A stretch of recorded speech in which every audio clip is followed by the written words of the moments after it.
ஓம் விக்னேஸ்வரா போற்றி, ஓம் நவக்கரன் அருளை போற்றி. கும்பராசி நேயர்களுக்கு வணக்கம். கும்பராசி அவிட்டம் 3 4 பாதங்கள், சதயம் 4 பாதம், பூரட்டாதியில் 3 பாதம். அவிட்ட நட்சத்திரம் நாதன் செவ்வாய் பகவான் நல்ல நிலைமையில் இருக்காருங்க. ராசிக்கு 2ஆம் இடத்துல இருந்தார், ராகுவோட சேர்ந்து டிஸ்டர்பாகி இருந்தார். இப்போ அவர் 3ஆம் இடத்துக்கு போயிட்டார். மூலத்திரிகோணம் ஆட்சி வீடு, நல்ல அமைப்பு, அருமையான அமைப்பு. அவிட்ட நட்சத்திரத்துக்கு ஒரு ஸ்டெபிளைஸ் ஆகுதுங்க. அது இயல்பாக இருக்கிறீங்க. உங்களை சுற்றி இருக்கிறவங்க எப்படி இருந்தாலும் சரி, நீங்கள் தனிப்பட்ட முறையில் கரெக்டாக இருக்கிறீங்க. மற்றதுக்கெல்லாம் நீங்கள் பொறுப்பு இல்லை. ஏன்னா உங்கள் நட்சத்திரநாதன் நல்ல நிலைமையில் இருக்கிறாரு. அடுத்தடுத்து நல்ல நிலைமைக்கு போகிறாரு. பொதுவாக செவ்வாய் ராசியிலையும் சரி 2ஆம் இடம், 4ஆம் இடம், 7ஆம் இடம், 8ஆம் இடம், 12ஆம் இடத்துல இருக்கக்கூடாது. இப்போ அவர் உங்கள் ராசிக்கு 3ஆம் இடத்துக்கு போயிருக்கிறாரு. நட்சத்திரத்துக்கு நல்ல பலன்களை கொடுக்குறாரு. அப்படி நட்சத்திரத்துக்கு ஒரு மாற்றம் இருக்குது, நிச்சயமாக ஒரு மாற்றம் இருக்குது. அடுத்து வருகின்ற காலங்கள் நல்லா இருக்கும். குறிப்பாக இந்த ஜூன் மாதம் மிக சிறப்பாக பார்க்கப்படுகிறது. அடுத்து சதயம் நட்சத்திரநாதன் ராகு. ராகு இவ்வளோ செவ்வாயோட சேர்ந்து டிஸ்டர்பன்ஸ் ஆகி தான் இருந்தார். 2ஆம் இடத்துல ராகு இருந்தார். ராகு பொதுவாகவே சுய இயல்பு இல்லாத கிரகம்.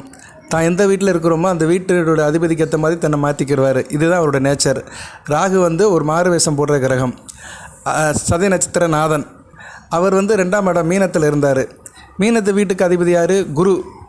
குரு பகவான் உங்கள் ராசிக்கு 4ஆம் இடத்துல ரிஷபத்தில் இருக்கிறாரு. அஸ்தமனமான நிலையில் இருக்கிறாரு. அவர் ஜூன் 2 அஸ்தமன நிலையிலேருந்து வெளியே வராரு. நல்ல விதமாக பார்க்கப்படுகிறது. ஸோ சதய நட்சத்திரத்துக்கும் ஒரு இயல்பு நிலை திரும்புது. ஒரு மாற்றம் இருக்குது, மாற்றம் கண்டிப்பாக வருது. அதுக்கு முகாந்திரம் அமையுது. சரியா? முகாந்திரம் இல்லாமல் இங்கே எதுவுமே வாசிக்கப்படுவதில்லை. எல்லாத்துக்குமே முகாந்திரம் இருக்குது. பஞ்சாங்கத்தில் இடம் இருக்குது. அடுத்து பூரட்டாதி நட்சத்திரம், சாட்சாத் குருவி நட்சத்திரம். எல்ரச்சனி நடந்துகிட்டு இருக்குது. சனி பகவான் பூரட்டாதி நட்சத்திரத்தில் தான் போயிட்டுருக்கிறாரு. ஏகப்பட்ட சிக்கலில் போயிட்டுருக்குது பூரட்டாதி நட்சத்திரம். சதயத்துக்கும் இருக்குது, இல்லைன்னு சொல்லலை. எல்ரச்சனியில் நீங்கள் இருக்கிறீங்க, கஷ்டப்பட்டுட்டு தான் இருக்கிறீங்க. ஒரு பெரிய பின்னடைவை சந்திச்சு தான் இருக்கிறீங்க, நான் இல்லைன்னு சொல்ல மாட்டேன். இருந்தாலும் ரிலாக்ஸேஷன் நடக்குது. கொஞ்சம் ஃப்ரீ ஆகிட்டே இருக்கிறீங்க. அதாவது 12 மணி நேரம் வேலை பார்த்தவங்களுக்கு ஒரு 8 மணி நேரம் வேலை கொடுத்த மாதிரி அப்படி தான் நீங்கள் எடுத்துக்கணும். சரியா? 4 மணி நேரம் ரிலாக்ஸேஷன் கிடைக்கு. அந்த 4 மணி நேரம் எப்படி சார் கிடைக்கு அப்படின்னு பார்த்தோம்னா 1 ஹவர் 1 ஹவராக கிடைக்குது. காலையில் 1 ஹவர், மதியம் 1 hour, evening 1 hour, night 1 hour அப்படி நடக்கிற மாதிரி உங்களுக்கு 1 ஹவர் 1 ஹவர் ஒரு ரிலாக்ஸேஷன் கிடைக்குது. இடையில பிரேக் கிடைக்குது. 12 மணி நேரம் வேலை பார்த்துட்டு இருந்தீங்க. சக்கையை போட்டு பிழிஞ்சிட்டு இருந்தார் சனி பகவான். இப்போ அதில் கொஞ்சம் மெதுவாக போயிட்டுருக்குது. சரியா? அந்த ஸ்ட்ரெஸ்ஸு குறையுது, அழுத்தம் குறையுது. பூரட்டாதி நட்சத்திரத்துக்கு சனி பகவானுடைய சஞ்சாரம் இருந்தாலுமே பூரட்டாதி நட்சத்திரத்து நாதன் குரு இயல்பு நிலைக்கு திரும்பி இருக்கிறாரு. இனிமேல் 2025 மே 15 வரைக்கும் அவர் இயல்பு நிலையில் தான் இருப்பார். பரவாயில்ல. இந்த ஜென்ம சனியிலும் உங்களுக்கு ஒரு ரிலாக்ஸேஷன் கிடைக்கு. இதுக்கு முத்தாப்பாக ஒரு சிகரம் வச்ச மாதிரி சனி பகவான் வக்கரம் அடைகிறாரு. வருகிற ஜூன் 30 இந்த மாதம் 30ஆம் தேதி வக்கரம் அடைஞ்சு பின்னோக்கி போகிறாரு. பூரட்டாதிலேருந்து சதயம், சதயத்துலேருந்து அவிட்டம் அப்படி பின்னோக்கி போயிட்டு மறுபடியும் முன்னோக்கி வருவார். அக்டோபர் 10ஆம் தேதிக்கு மேலே முன்னோக்கி வருவார். ஸோ ஒரு பின்னோக்கி போகிற காலம் கும்பராசிக்கு ஒரு நல்ல விதமாக தான் பார்க்கப்படுகிறது. ஒரு பொருள் மேலே ஒரு இது ஏறிடுச்சுன்னு வச்சுக்கோங்க. ஒரு பொருள் மேலே ஒரு வீல் ஏறிடுச்சு. அந்த வீல் இப்போ பின்னோக்கி வர்றதுனால அந்த தாக்கம் குறையும். சரியா? ஒரு லோடு நம்ம மேலே வச்சுட்டாங்க, அந்த பொருளை இப்போ தூக்குறாங்க, நம்ம தலைக்கு மேலே ஒன்று வச்சு அமுக்குறாங்க. ஆனால் அதே நேரம் அந்த பொருளை அப்படியே தலைக்கு மேலே அப்படியே அமுக்கின இடத்துலேருந்து அப்படியே கொஞ்சம் கொஞ்சமாக மேலே தூக்கும்போது என்ன ஆகும்னா நமக்கு அந்த பாரம் குறையும், தலை மேலே இருக்க கனம் குறையும். அதுபோல் தான் சனி பகவான் வக்கரம் அடைகிறது கும்பராசிக்கு கனம் குறையும், பாரம் குறையும். அது எந்த கணம் என்ன பாரம்ங்கிறது உங்களுக்கு தான் தெரியும். ஏன்னா நீங்கள் கும்பராசியில் 3 நட்சத்திரத்தில் பிறந்திருப்பீங்க, ஒவ்வொரு லக்கணத்தில் பிறந்திருப்பீங்க. ஒவ்வொருத்தருக்கும் ஒரு தசாபுத்தி நடக்கும். தசாபுத்திக்கு ஏற்ற மாதிரி பிரச்சனைகள் இருக்கும். வாட்டர் மேபி பிரச்சனைகளை கொஞ்சம் கொஞ்சமாக கரையிறதுக்கு வாய்ப்பு இருக்குது. ஐஸ் கட்டி கரையிற மாதிரி தான். ஐஸ் கட்டி பாரமாக தான் இருக்கும், ஆனால் கரைஞ்சிருச்சுன்னா காணாமல் போயிடும். அது எங்கே இருக்குன்னு தெரியாது. அது மாதிரி ஐஸ் கட்டி பாரத்தை தான் சுமந்துட்டுருக்கிறீங்க. அப்படி ஒரு நிலைமை தான் இருக்குது. நான் வாய்ஜாலமும் மாய்ஜாலமாக சொல்லலை, அமைப்பை சொல்கிறேன். எல்லாத்துக்குமே முதல்ல சொன்ன மாதிரி முகாந்திரம் இருக்குது, அமைப்பு இருக்குது, சாத்தியக்கூறுகள் இருக்குது. செவ்வாய் நல்ல நிலைமைக்கு வந்திருக்கிறாரு, சிறப்பு தான். அடுத்தடுத்து நல்ல நிலைமைக்கு போவார். உங்கள் ராசிக்கு 3 10 கூடியவன். கோச்சாரத்தில் செவ்வாயோட பங்களிப்பு ரொம்ப அதிகம். ஏன்னா அவர் 1.5 மாதத்துக்கு ஒரு தடவை மாறுவார். சனி பகவான் மாதிரி அவர் ஒரு பாவ கிரகம் தான், சம வலிமை பெற்றவர். சரி, சனியை காட்டிலையும் கொஞ்சம் பவரான கிரகம் தான். அவர் கோச்சாரத்தில் அவர் ராசி 2 4 7 8 12 இருந்தாருன்னா கெடு பலன்களை கொடுப்பார். இப்போ அவர் 2ஆம் இடத்தை விட தாண்டிட்டார். 3 4 5 இப்படி போகும்போது நல்ல பலன்களை கொடுப்பார். 6ஆம் இடத்துல நல்ல பலன்கள் தான் கொடுப்பார். 7ஆம் இடம் வர்றதுக்கு 4000. சொல்ல போனோம்னா அவர் இப்போ வந்து மூலத்திரிகோணம் ஆட்சி பெற்று இருக்கிறார். உங்கள் ராசிக்கு 3ஆம் இடத்துல உபசேன ஸ்தானத்தில் செவ்வாய் இருக்கிறது நல்ல விதமாக பார்க்கப்படுகிறது. 1.5 வருஷம் கழித்து தான் இடத்துக்கு வந்திருக்கிறாரு. 18 மாதம் கழித்து தான் வீட்டுக்கு வந்திருக்கிறார். மூலத்திரிகோண வீடு மேசத்துக்கு வந்திருக்கிறாரு. செவ்வாய் கும்பராசிக்கு வந்து 3 10 கூடையவன், தைரிய வீரிய காரிய ஸ்தானாதிபதி, கர்மஸ்தானாதிபதி. உங்களுக்கு ஒரு எனர்ஜி கொடுக்குறவர் அவர் தான், ஒரு ஏக்கத்தை கொடுக்குறவர் அவர் தான், காரிய அனுகூலத்தை கொடுக்குறவர் அவர் தான், உங்களை தட்டி விட்டு ஓட வைக்கிறவர் அவர் தான், அந்த ஓட்டத்தில் வந்து உங்களுக்கு வெற்றியை கொடுக்குறவர் அவர் தான், தொழிலில் ஒரு காரியத்தை கொடுக்குறவர் அவர் தான். செவ்வாய் ஒரு ஜூட்டான கிரகம். அவர் வந்து இப்போ வந்து நல்ல நிலைமைக்கு வரதுனால நீங்கள் ஆள் கொஞ்சம் எனர்ஜெட்டிக்காக இருப்பீங்க, சோம்பேறித்தனத்துலேருந்து வெளியே வந்துடுவீங்க, கொஞ்சம் சுறுசுறுப்பாக இருப்பீங்க, மாற்றம் தெரியும். அதுபோல் 2-10-2-11 கூடிய குரு பகவான் உங்கள் ராசிக்கு தன குடும்ப வாக்குஸ்தானாதிபதி, லாபஸ்தானாதிபதி சுய இயல்புக்கு வராரு. அஸ்தமனத்திலேருந்து வெளியே வராரு ஜூன் 2ஆம் தேதி.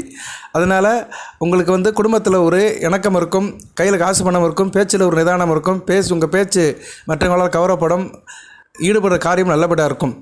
கர்மஸ்தானாதிபதியும் 10 கூடையவனும் 11 கூடிய குருவும் நல்ல நிலைமையில் இருக்கிறது அருமையான அமைப்புங்க. 10-11 படங்கள் வலுப்பதனால தொழில் நீங்கள் செய்கிற காரியம் அதனால் ஏற்படைய லாபம் நல்லபடியாக இருக்கும். அது என்ன காரியமாக இருந்தாலும் சரி, ஒரு துரும்ப தூக்கி தூரப்பட்டாலும் சரி அதுக்கு நல்லபடியாக நடக்கணும். ஒரு செடியை ஒடிக்கிறோம், ஒரு மரத்தை வெட்டுறோம், அது ஒரு காரியம் தான், வினதான், அது நல்லபடியாக இருக்கணும். மரத்தை வெட்டும்போது கையில் வெட்டிடக்கூடாது, சரியா? அந்த காரியம் வந்து நமக்கு வந்து ஆகாதமாக போயிடும். அதுபோல் தான் எந்த ஒரு காரியம் செஞ்சாலுமே அதில் ஒரு சிறப்பு இருக்கணும், அந்த காரியம் நேர்த்தியாக முடிய வேண்டும். இனிமேல் அந்த காரியங்கள்லாம் நல்லபடியாக நடக்குங்க. ஜனன ஜாதகத்தில் செவ்வாய் நல்ல நிலைமையில் இருக்கணும், அது பெரிய விஷயம். எந்த ஒரு பலனுமே முழுமையாக கிடக்கணும்னா உங்களுக்கு ஜனன ஜாதகத்தில் சம்மந்தப்பட்ட கிரகம் நல்ல நிலைமையில் இருந்துச்சுன்னா கோச்சாரத்தில் நல்ல நிலைமையில் வரும்போது நல்ல பலன்களை கொடுக்கும். இதுதான் வித்தியாசம். இது எல்லாருக்கும் அமையாது, கும்பராசியில் எல்லாத்துக்குமே அமையாது. இதனால தான் ஒருத்தருக்கு வந்து ஒரு பலனும் இன்னொருத்தருக்கு ஒரு பலனும் கிடைக்கும். ஒரு குடும்பத்தில் 2 பேர் கும்பராசி இருந்தாங்கன்னா 2 பேருக்கும் மாறுபட்ட பலன்கள் நடக்கும். ஏன்னா சம்மந்தப்பட்ட கிரகங்கள் மாறுபட்ட நிலையில் இருக்கும். ஜனன ஜாதகத்தில் செவ்வாய் வந்து பொதுவாக கும்பராசியில் மேச லக்கணம், கடக லக்கணம், சிம்ம லக்கணம், விருச்சிக லக்கணம், தனுசு லக்கணம், மீன லக்கணம் இந்த 6 லக்கணத்தில் பிறந்தவங்களுக்கு நல்ல பலன்களை கொடுப்பாரு. மகர, கும்ப, ரிஷப, துலாம் லக்கணத்தில் பிறந்தவங்களுக்கு மத்தியம பலனை கொடுப்பாரு. கன்னியா லக்கணம், மிதுன லக்கணத்தில் பிறந்தவங்களுக்கு போட்டு தாக்கிடுவார், நல்ல பலன்களை கொடுக்க மாட்டார். இது வந்து கண்கூடான உண்மை, ஆய்வு செய்யப்பட்ட உண்மை, ஆய்வுக்கு உட்பட்டது. அதனால் கும்பராசியில் மிதுன லக்கணம், கன்னியா லக்கணத்தில் பிறந்தவங்க நீங்கள் பேசாமல் ஸ்ட்ரைக் பண்ணிடலாம், கேட்காம விட்டுடலாம் அந்த வீடியோவை. ஏன்னா உண்மையாக சொல்கிறேன் நான். ஏன்னா உங்களுக்கு வந்து செவ்வாய் நல்லது செய்ய போகிறது கிடையாது. ஏன்னா செவ்வாய் வந்து மிதுன லக்கணம், கன்னியா லக்கணத்துக்கு வந்து அவயோகியாக வருவார். பொதுவாகவே அது கோச்சார பலன்கள் இல்லை, பொதுவாகவே அந்த ஜாதகத்தில் பிறந்தவங்களுக்கு செவ்வாய் மிதுனம், கன்னி லக்கணத்தில் பிறந்தவங்களுக்கு நல்ல பலன்களை கொடுக்க மாட்டார். அதுபோக மிதுனம், கன்னி வீட்டில் இருந்தாலும் நல்ல பலன்களை கொடுக்க மாட்டார். புதனுடைய நட்சத்திர சாரம் வாங்கினாலும் நல்ல பலன்களை கொடுக்க மாட்டார், சரியா? இதெல்லாம் வந்து ஜோதிடத்தில் உள்ள கருத்துக்கள், உண்மைகள். இது தெரியாமல் தான் நிறைய பேர் சங்கடப்பட்டுருக்குறாங்க. எல்லோரும் இதை சொல்லிடுவாங்க, செவ்வாய் பயிற்சின்னா நல்லாயிருக்கும், உடனே நல்லாயிருக்கும், 3ஆம் இடத்துல இருக்கிறாரு, தைரிய வீரிய ஸ்தானத்தில் இருக்கிறாரு, அப்படி ஆகா ஓகோ அப்படின்றாங்க. ஆகா ஓகோ அப்படி உள்ளு இருக்குது, இல்லைன்னு சொல்லலை. ஆனால் எல்லாருக்கும் இருக்கா? அதுதான் பெரிய வினா. எல்லாருக்கும் இல்லை, குறிப்பிட்ட சாரருக்கு தான் இருக்குது, சரியா? அது எல்லா கிரகங்களுமே எல்லாத்துக்குமே ஒரே நிலையில் இருக்காது. யாரோ ஒருத்தருக்கு வந்து ஒரு 9 கிரகங்களில் ஒரு 4 கிரகங்கள் நல்ல நிலைமையில் இருக்கும், மீது 5 கிரகங்கள் மாறுபட்ட நிலையில் இருக்கும். 4 கிரகங்கள் நல்ல நிலைமை இருந்துச்சுன்னா அந்த ஜாதகம் நல்ல ஜாதகம் அர்த்தம். 2 கிரகங்கள் நல்ல நிலைமையில் இருந்துச்சுன்னா ஜாதகம் நல்லா இல்லைன்னு அர்த்தம். ஓகே நேயர்களே, இதை பற்றி ஏற்கனவே நான் பல வீடியோவில் சொல்லியிருக்கிறேன், சொன்னதே சொல்ல வேண்டாம், டயத்தை வேஸ்ட் பண்ண வேண்டாம். செவ்வாய் வந்து ஜனன ஜாதகத்தில் நல்ல நிலைமையில் இருக்கணும். அதுபோக அவர் ராகு, சனி, அமாவாசை சந்திரன், சூரியன் கூட சேராமல் இருந்தார்னா கூடுதல் நல்ல பலன்களை கொடுப்பாரு. சனி பார்வைக்கு வரக்கூடாது, அமாவாசை சந்திரன் பார்வைக்கு வரக்கூடாது, சூரியன் சம்பந்தம் படக்கூடாது. இதிலெல்லாம் இருந்து ஒரு விதிவிலக்காக வெளியே வந்திருந்தாருன்னா இப்போ நல்ல பலன்களை கொடுப்பாரு, ஒரு தைரியத்தை கொடுப்பாரு, காரிய அனுகூலத்தை கொடுப்பாரு, ஏற்றத்தை கொடுப்பாரு, முன்னேற்றத்தை கொடுப்பாரு, தொழிலில் நல்ல காரியத்தை கொடுப்பாரு. அதுபோல் தான் குருவும் வந்து ஜனன ஜாதகத்தை நல்ல நிலைமையில் இருக்கணும். ஆனால் குருவுக்கு ஒரு விதிவிலக்கு இருக்குது. குரு வந்து என்றைக்கும் விதியை காட்டிலும் விதிவிலக்கில் முக்கியமான கிரகம். ஏன்னா இயற்கை சுபர், எல்லாத்துக்கும் வேண்டியவர், எல்லா கிரகங்களுக்கும் எல்லா ராசிக்கும் வேண்டியவர், பொதுவானவர், பள்ளிக்கூடத்து வாத்தியார் மாதிரி, டீச்சர் மாதிரி ஜென்ரலாக இருப்பார். எல்லா பசங்களுக்கும் அவர் வந்து சமமாக இருக்கணும். சமமாக இருந்தால் தான் அவர் வந்து ஆசான்னு அர்த்தம், சரியா? குருன்னு அர்த்தம். சமமாக இல்லைன்னா அவர் குரு இல்லைன்னு அர்த்தம். அதனால் அவர் வந்து சமமாக தான் இருப்பார். எந்த ராசிக்குமே வந்து குரு வந்து ஓரளவு சமமாக தான் இருப்பார். அறிவிக்கப்பட்ட ராசிகள் துலாம், ரிஷபத்துக்கு வந்து அவர் வந்து அந்த நல்ல பலன்களை கொடுக்க மாட்டார். ஓகே, அது வந்து குருவுடைய இயல்பு. ஆனால் கும்பத்துக்கு வந்து அவர் வந்து தன குடும்ப வாக்குஸ்தானாதிபதியாகவும் லாபஸ்தானாதிபதியாக வரதுனால கும்பராசிக்கு வந்து சமம் பெறுவார். அதனால் கும்பராசிக்கு வந்து ஓரளவு நல்ல பலன்களை தான் கொடுப்பார். அப்பேற்பட்ட குரு வந்து இப்போதைக்கு இயல்பு நிலைக்கு திரும்புறது வந்து கும்பராசிக்கு வந்து மேன்மையாகவே பார்க்கப்படுகிறது. 4ஆம் இடத்துலேருந்து குரு வந்து அடுத்து வருகின்ற காலத்தில் உங்கள் ராசிக்கு 8ஆம் இடத்தை பார்க்குறாரு. தேக ஆரோக்கியம் நல்லாயிருக்கும், வம்புகளுக்கு பிரச்சனை வெளியே வந்துடுவீங்க, தொட்டக்காரியம் தொடங்கும், தூரதேசத்து பயணம் நல்லபடியாக இருக்கும், வெளிநாடு வெளிமாநில தொடர்புகள் இருக்கும், அது மாதிரி அங்கே இருக்கிறவங்களுடைய தொடர்பு நல்லபடியாக இருக்கும். அந்நிய மொழி பேசுகிறவங்களால நல்ல ஒரு ஏற்றம் இருக்கும். வம்பு வழக்கு பிரச்சனைகளும் ஓரளவு முடிவுக்கு வரும். நல்லா இருப்பீங்க. சரியா? 8ஆம் இடத்தை குரு பார்க்குறதுனால நல்லாயிருக்கும். கும்பராசி நேயர்களுக்கு வந்து தன்னை மறந்து வேலை வைப்பீங்க. தான் உடல்நலத்தை பற்றி அந்தளவு அக்கறைப்பட வேண்டாம். ஏன்னா உடல்நலம் வந்து நல்ல தேக்கு மரம் மாதிரி கிடக்கும். ஏன்னா 8ஆம் இடங்கிறது வந்து ஆயுள் ஸ்தானம். குரு பார்க்குறாரு, நல்ல விதமாக பார்க்கப்படுகிறது. ராசிக்கு 10ஆம் இடத்தையும் பார்க்குறாரு. அதுபோக 10 கூடிய செவ்வாயும் வந்து நல்ல நன்மைக்கு வரதுனால இப்போதைக்கு செவ்வாய் கும்பராசிக்கு வந்து 10ஆம் இடம் நல்ல வலுப்புறது. சரியா? கர்மஸ்தானம், காரியஸ்தானம், ராஜ்யஸ்தானம் வலுப்புறது நல்லாயிருக்கும். அரசியல்வாதிகள், அரசாங்க தொடர்பில் இருக்கிறவங்களுக்கெல்லாம் மிகச்சிறப்பாக பார்க்கப்படுகிறது. கூடுதல் சிறப்பாகவே நல்லபடியாக இருக்குது. அதுபோக உங்கள் ராசிக்கு 10ஆம் இடத்துக்கு புதன், சூரியன், குரு இவங்களுடைய பார்வையும் இருக்குது. சரியா? அதனால் கும்பராசியில் அரசியல்வாதிகள், கும்பராசியில் அரசாங்க பொறுப்பில் இருக்கிறவங்க, அரசு தொடர்பில் இருக்கிறவங்க, அரசியல் கான்ட்ராக்ட் கமிஷனில் இருக்கிறவங்களுக்கெல்லாம் வெகுவாக நல்லாயிருக்கும். வெகுஜன பாராட்டம் இருக்கும். பொருளாதார ரீதியில் நல்ல ஒரு முன்னேற்றம் இருக்கும். காசு பணம் கையில் நல்லா புழங்கும். நல்ல ஒரு ஆளுமை அதிகாரத்தோடு பார்க்கப்படுவீர்கள், பாராட்டப்படுவீர்கள். அடுத்து வந்து குருவின் பார்வை ராசிக்கு 12ஆம் இடத்துல படுது. சுப செலவு இருக்குது. சுப செலவை நீங்கள் தவிர்க்க முடியாது. ஒரு பக்கம் தொழில் மூலிமா பணம் வந்தாலுமே ஒரு பக்கம் வந்து செலவு போயிட்டே தான் இருக்கும். செலவு விஷயத்தில் கவனமாக இருங்க. ஏன்னா 12 கூடியவனும் வந்து ராசியில் இருக்கான். யார்? சனி பகவானும் ராசியில் இருக்கிறாரு. லாபாதிபதி சாரத்தில் போகிறதுனால 12 கூடியவன் லாபாதிபதி யார்? குரு சாரத்தில் போகிறதுனால லாபத்தில் வந்து விரையம் இருக்க தான் செய்யும். நீங்கள் என்ன தான் பல்லை கடிச்சிட்டு கையை கட்டிகிட்டு இருந்தாலுமே செலவு ஒரு பக்கம் போயிட்டே தான் இருக்கும். முன் வாசல் வழியாக பணம் வந்தால் பின் வாசல் வழியாக கதவு திறந்து இருக்கும். பின் வாசல் ரெடியாக திறந்துருக்கும். சரியா? ஓனாய் வந்து வாயை திறந்துருக்கிற மாதிரி உங்களுக்கு வந்து செலவுகள் எல்லாம் உங்களை சுற்றி வாயை திறந்துட்டு ஆன் இருக்கும். எப்படா உங்களுக்கு அள்ளி போடுவான்னு நீங்கள் வேறு வழி இல்லாமல் சில நேரம் போட்டு தான் ஆகணும். செலவு செய்யும்போது சுருக்கமாக செலவு பண்ணுங்கள், யோசனை பண்ணி செலவு பண்ணுங்கள். அதுபோல் இந்நேரம் வந்து புதன் வேறு அஸ்தமனம் அடைகிறாரு. உங்கள் ராசிக்கு 5 கூடியவன், பஞ்சமாதிபதி, அதிர்ஷ்டஸ்தானாதிபதி புதன் வந்து கும்பராசிக்கு வந்து வாரி வழங்கக்கூடிய கிரகம். அவர் வந்து இப்போ ராசிக்கு 4ஆம் இடத்துக்கு போனாலுமே அவர் வந்து அஸ்தமனம் அடைகிறார். சூரியனால் அஸ்தமனம் அடைகிறார். ஜூன் 3ஆம் தேதியிலிருந்து ஜூன் 26ஆம் தேதி வரைக்கும் அஸ்தமன நிலையில் இருக்கிறனால செலவுகளை கவனமாக பார்த்துக்கோங்க. பிள்ளைகள் சில செலவு வரும். அதிர்ஷ்டம் அந்த அளவு கைகூடாது. காரிய அனுகூலம் இருக்காது. கவனமாக இருக்கணும். 8 குடைவனாகவும் இருக்கிறதுனால வண்டி வாகனத்தில் போகும்போது கவனமாக இருந்துக்கோங்க ஜூன் 26ஆம் தேதி வரைக்கும். ஏன்னா புதனை பற்றியும் இந்த வீடியோவில் சில குறிப்பு சொல்கிறேன். நான் செவ்வாய் பற்றி தான் ஆரம்பித்தேன். ஆனால் எல்லா கிரகத்தை பற்றியும் அப்படியே ஒரு இதாக வந்துட்டேன். அப்படியே ஒவ்வொரு கம்பார்ட்மெண்ட்டாக வந்துட்டேன். அதையும் சொல்லிடுறேன் நான். ஏன்னா பலன்கள் வந்து ஒரு கிரகத்தை மட்டும் சார்ந்து வரப்போகிறது கிடையாது. இங்கே பல காம்பினேஷன் இருக்குது. உங்கள் ராசியை சுற்றி 12 கட்டம் இருக்குது. 12 ராசி இருக்குது. 12 ராசிலையும் 9 கிரகங்கள் உலாவிட்டு இருக்குண்ணே. சுற்றி வந்துட்டுருக்கு. அந்த சுற்றுக்கு ஏற்ற மாதிரி தான் பலன் இருக்கும். சரியா? இதுதான் ஜோதிடம். சும்மா ஜூன் மாதம் கும்பராசிக்கு எப்படி இருக்குன்னு ஒட்டுமொத்தமாக கூவுறது வந்து பலனும் கிடையாது.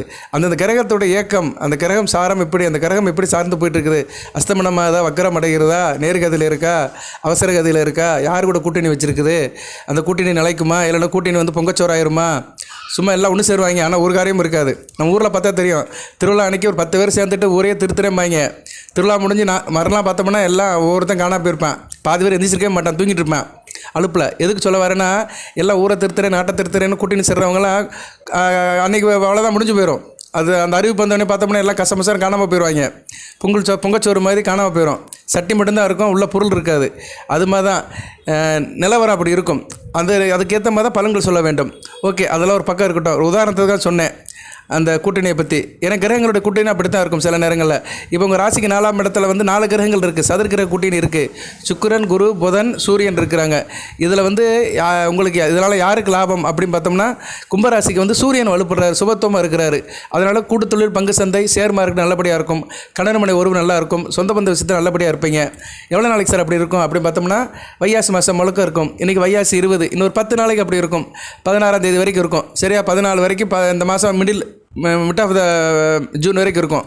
ஏன்னா அங்கிட்ட வந்து சூரியன் வந்து ராசிக்கு 5ஆம் இடத்துக்கு போயிடுவார். அது அடுத்த கதை. சரியா? ஆனால் குறை பொழுது நல்லபடியாக இருக்கும். வைகாசி 30 வரைக்கும் நல்ல விதமாக பார்க்கப்படுகிறது. இந்த கணவன் மனை உறவு, கூட்டுத்தொழில் இப்படி தான் இப்போ ப்ரிடிக்ஷன் போகும். சரியா? ஏன்னா நீங்கள் வந்து 7 சனின்னு சனிபாவனோட ஆதிக்கத்தில் இருக்கிறீங்க. ரிங் மாஸ்டர் இருக்கிறாரு. சர்க்கஸில் ரிங் மாஸ்டர் மாதிரி சனிபாவனை வந்து உங்கள் ரிங் மாஸ்டர் 2028 வரைக்கும் அவர் உங்களை விட மாட்டார். ஏன்னா அவர் மீனராசியை விட்டு வெளியே போகணும். மீனராசியை விட்டு போகிறதுக்கு இன்னும் நாட்கள் நிறையா இருக்குது.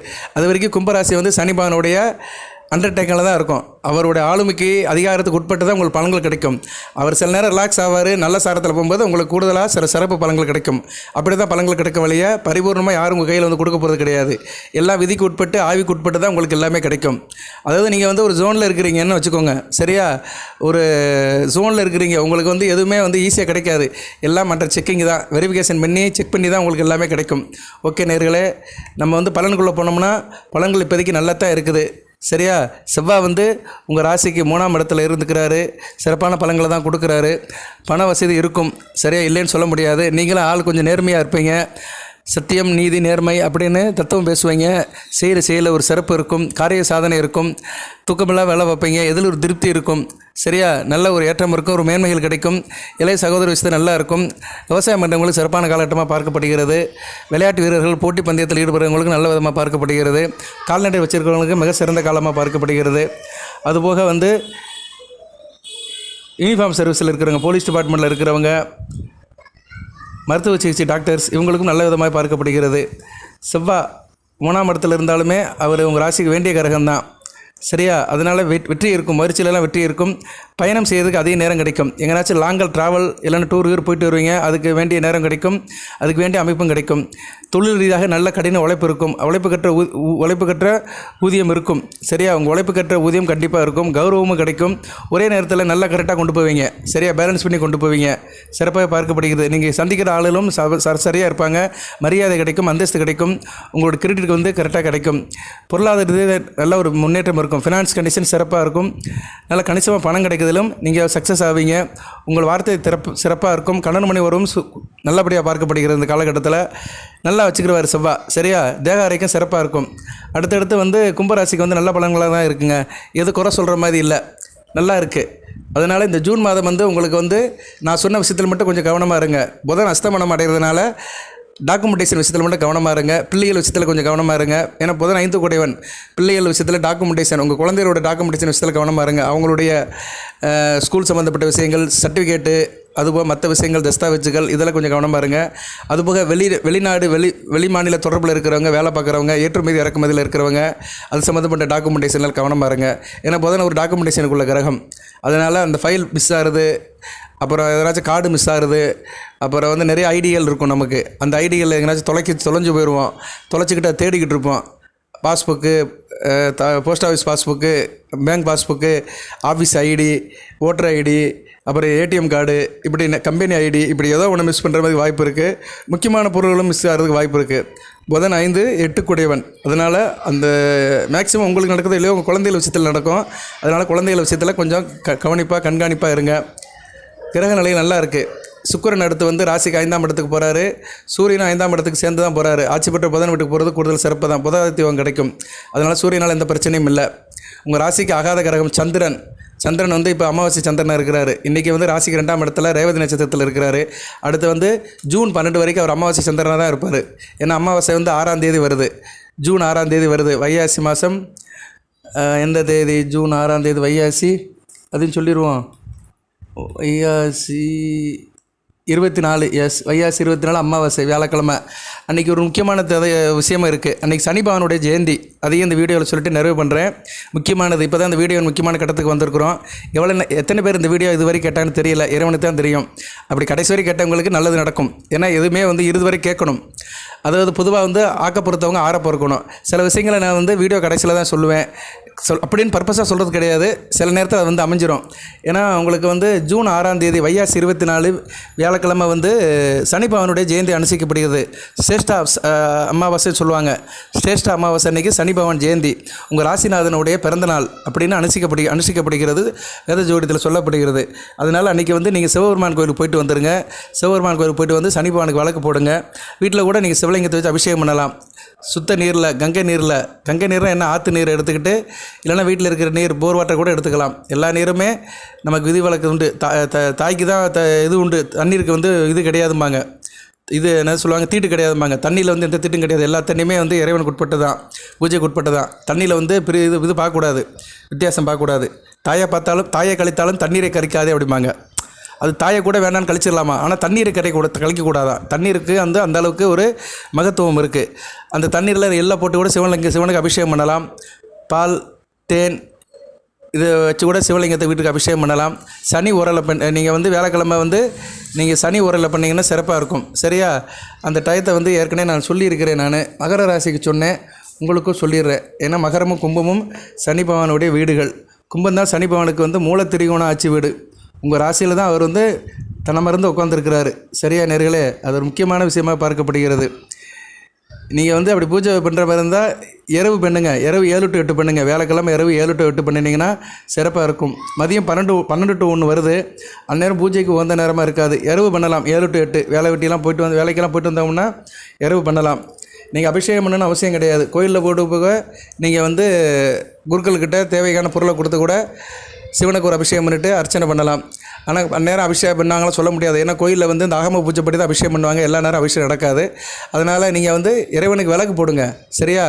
எள்ளு விளக்கு போடுங்க. நல்லெண்ணெய் தீபம் ஏற்றுங்க. இல்லைனா நல்லெண்ணெயில் எள்ளு போட்டு ஏற்கனவே கடையில் வச்சுருப்பாங்க, முக்கியமான ஸ்தலங்களில் இருக்கும். அந்த எள்ளு விளக்கு வாங்கி போட்டுட்டு சிவபெருமானை கும்பிட்டு சனி பகவானை கும்பிட்டு வந்தீங்கன்னா சிறப்பாக இருக்கும். ஏழைகளுக்கு அன்னதானம் பண்ணுங்கள் பகலில். சரியா? அன்னதானம் பண்ணுங்கள். இது இது என்னது உளுந்த பருப்பு, கருப்பு உளுந்து சொல்லுவாங்க. கருப்பு உளுந்து, உடைக்கப்பட்ட உளுந்து இருக்கும், தொளி உளுந்துன்னு சொல்லுவாங்க. அந்த காலத்தில் அதை வாங்கி தான் ஊற போட்டு தோசைக்கெல்லாம் போடுவாங்க. இப்போ அந்த தொளி உளுந்தே இல்லை, எல்லாமே ஒயிட் கலரில் வந்துருச்சு. மக்களுடைய அந்த இது சோம்பேறித்தனம் தான் நினைக்கலாம். ஏன்னா அந்த காலத்தில் தொளி உளுந்தை வாங்கி தான் ஊற வச்சு தொளியை எடுத்துகிட்டு வீட்டில் அம்மா வந்து தோசைக்கு அரைப்பாங்க ஆட்டு உரலில். அதெல்லாம் ஒரு காலம், அந்த வசந்த காலமெல்லாம் முடிஞ்சு போச்சு, இனிமேல் வராது. அந்த தொளி உளுந்தை வாங்கி அதை வந்து சாதத்தில் போட்டு காக்காக்கு வைங்க, இல்லை அதை படையில் கூட வச்சு சாமி கும்பிடலாம். நீங்களும் சாப்பிடலாம். அந்த உளுந்தம்பருப்பு சோறை கூட சாப்பிட்றது கூடுதல் சிறப்பு தான். அன்றைக்கி ஒரு நாள் அந்த சாப்பாடு செய்யலாம். ஏன்னா அந்த தொளி உளுந்தம் பருப்பில் வந்து அந்த சனிப்பனோட ஆதிக்கம் இருக்குது. நல்லெண்ணெய் ஊற்றி சாப்பிட்ணும். நல்லெண்ணெயிலும் சனிப்பனோட ஆதிக்கம் இருக்குது. அந்த காலத்துலலாம் ஸ்நானம் பண்ணுவாங்க. என்ன ஸ்நானம் பண்ணோம்னா அன்றைக்கி வீட்டில் வந்து அந்த தொளி உளுந்தம் பருப்பு சாதம் பண்ணி நல்லெண்ணெய் ஊற்றி சாப்பிடுவாங்க. எள்ளு தொழில் வச்சு சாப்பிடுவாங்க. அது 3லுமே சனி பகவான் இருக்கிறாரு. எள்ளு துவையல், தொளி உளுந்தம் பருப்பு சாதம், அடுத்து வந்து நல்லெண்ணெய் ஊற்றி சாப்பிட்றது. 3லுமே வந்து சனி பகவானோட ஆதிக்கம் இருக்குது. உடல் குளிர்ச்சியை கொடுப்பார், சீதோச்ச நிலையை பேலன்ஸ் பண்ணுவார். ஆயில் பாத்தும்பாங்க. ஆண்கள் வந்து புதன்கிழமை எடுப்பாங்க, புதன் சனி எடுப்பாங்க. பெண்கள் செவ்வாய் வெள்ளி எடுப்பாங்க. இப்போ ஆயில் பாத்தில் யாரும் எடுக்கிறது கிடையாது. ஏகப்பட்ட வியாதி வந்துடுச்சு. அது காரணம் இருக்குது. பித்தம் சொல்லுவாங்க. உடம்புல 3 தான் இருக்குது, பித்தம், கபம், வாயு. அதில் வந்து பித்தத்தை பேலன்ஸ் பண்ணுறது வந்து இதுதான். ஆயில் பாத் எடுத்தோம்னா உடம்பு 3ஐயும் கண்ட்ரோல் பண்ணும். அந்த அளவுக்கு நல்லது உடம்புக்கு. ஓகே நேர்களே, ஸ்கிப் ஆகிட்டேன்னு நினைக்கிறேன். நம்ம சப்ஜெக்ட்டுக்கு வந்துடுவோம். அன்றைக்கி வந்து அந்த சனி பகவானுடைய ஜெயந்தி அன்னைக்கு நீங்கள் இந்த காரியங்களை செய்யுங்க. வசதி உள்ளவர்கள் ஏழைகளுக்கு வந்து கம்பளி எடுத்து கொடுங்க, கருப்பு கலர் கம்பளி எடுத்து கொடுங்க, செருப்பு வாங்கி கொடுங்க, சின்ன சின்ன பொருட்கள் வாங்கி கொடுங்க, கருப்பு கொடை வாங்கி கொடுங்க. இதெல்லாத்துலேயுமே சனி பகவானுடைய ஆதிக்கம் இருக்கும். காலணி வாங்கி கொடுக்கலாம், செருப்பு வாங்கி கொடுக்கலாம். இதெல்லாம் இல்லாதவர்களுக்கு தானமாக வாங்கி கொடுத்தீங்கன்னா உங்களுக்கு வந்து நல்ல விதமாக பார்க்கப்படுகிறது. வசதிக்கு ஏற்ற மாதிரி செய்யுங்க.